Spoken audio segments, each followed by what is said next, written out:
అన్నీ తెలుసుకో, అన్నీ నేర్చుకో, కానీ ఏమీ తెలియని వాడిలాగే కనిపించాలి సమాజానికి. ఎందుకంటే లోకానికి ఈర్ష్య, అసూయలు పెరిగిపోయాయి. ఎదిగేవాడిని చూసినా, బాగుపడేవాడు బ్రతికిన చూసి తట్టుకోలేకపోతుంది.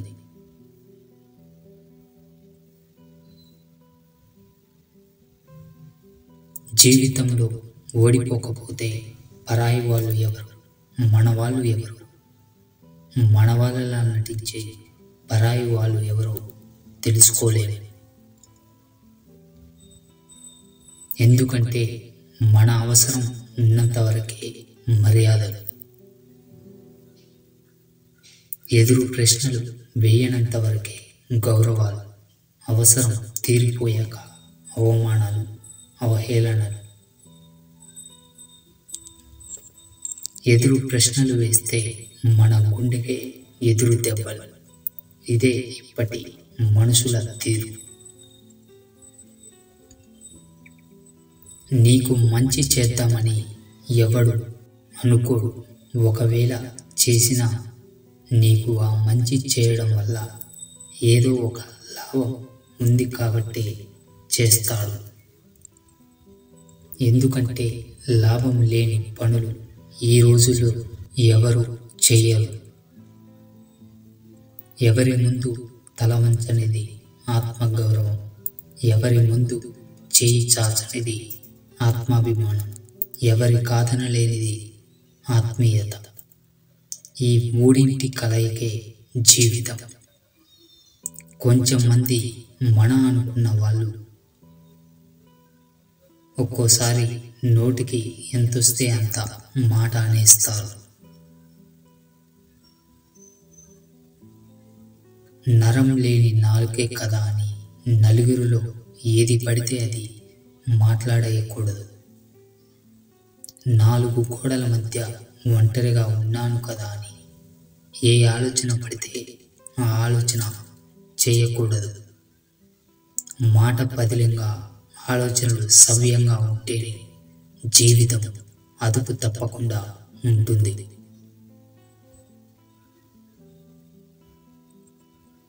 మన మాటలు నచ్చనప్పుడు మౌనం మంచిది. మనం నచ్చనప్పుడు దూరం మంచిది. మనతో బంధం నచ్చనప్పుడు ముగింపు మంచిది.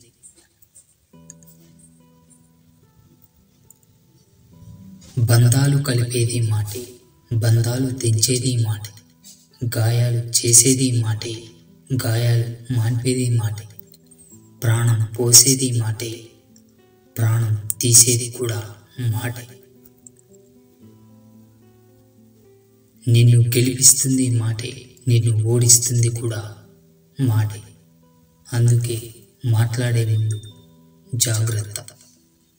మనసులో ఏ కల్మషం లేనివారు మన ముందు అయినా వెనకైనా ఒకేలా మాట్లాడుతారు.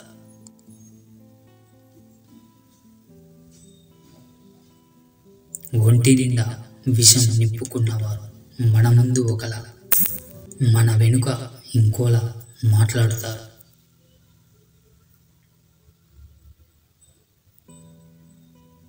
కానీ ఒకటి మాత్రం నిజం, సింహంతో స్నేహం చేయవచ్చు, కానీ ఓసరవెల్లిలా రంగులు మార్చే మనుషులతో స్నేహమే అత్యంత ప్రమాదకరం. మనం ఇంకొకరికి నచ్చాలని రూల్ లేదు, నచ్చకపోయినా నష్టం లేదు. మన వ్యక్తిత్వాన్ని చంపుకొని బ్రతకాల్సిన అవసరం అంతకన్నా లేదు. మాటకు విలువున్న చోట అడగకపోయినా సమాధానం దొరుకుతుంది. మాటకు విలువలేని చోట అడిగిన సమాధానం దొరకదు. కొంతమంది ఎదుటివారిలో తప్పులు వెతుకుతూ ఉంటారు. వాటి గురించి వేరొకరితో మాట్లాడుతూ ఆనందం పొందుతారు.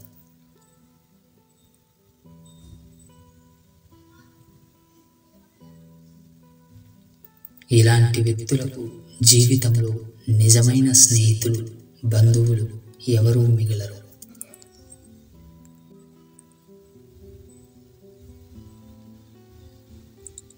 ఎదుటివారిలో తప్పులు వెతుకుతూ వారిని కించపరచడం, వేలెత్తి చూపించడమే పనిగా పెట్టుకుంటే ఎదుటివారి జీవితం కాదు, మీ జీవితమే అల్లకల్లోలంగా మారుతుంది. సుఖ సంతోషాలు అనేవి దూరమైపోతాయి.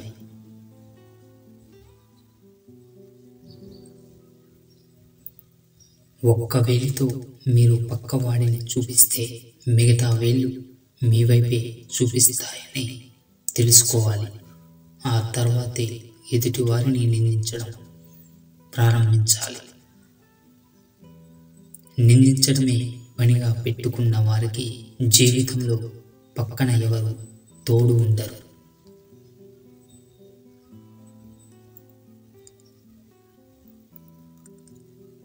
ఆప్యాయతతో ఆదరించేవాళ్ళు, పలకరించేవారు కూడా ఉండరు. ప్రతి మనిషిలోనూ ఎన్నో తప్పులు ఉండవచ్చు.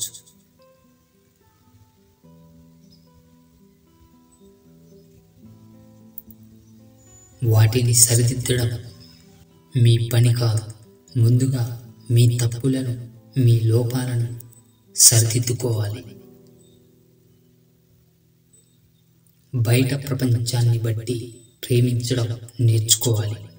పక్క వారితో సంతోషంగా కలిసి జీవించడం మొదలు పెట్టాలి.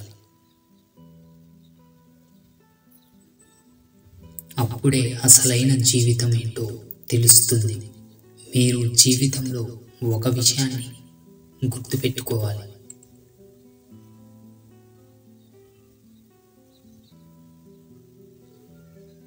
మీరు ఎదుటివారికి ఏది ఇస్తారో అదే మీకు తిరిగి వస్తుంది. మీరు ఎదుటివారిని అవమానిస్తే తిరిగి అదే అవమానం మీకు జరుగుతుంది.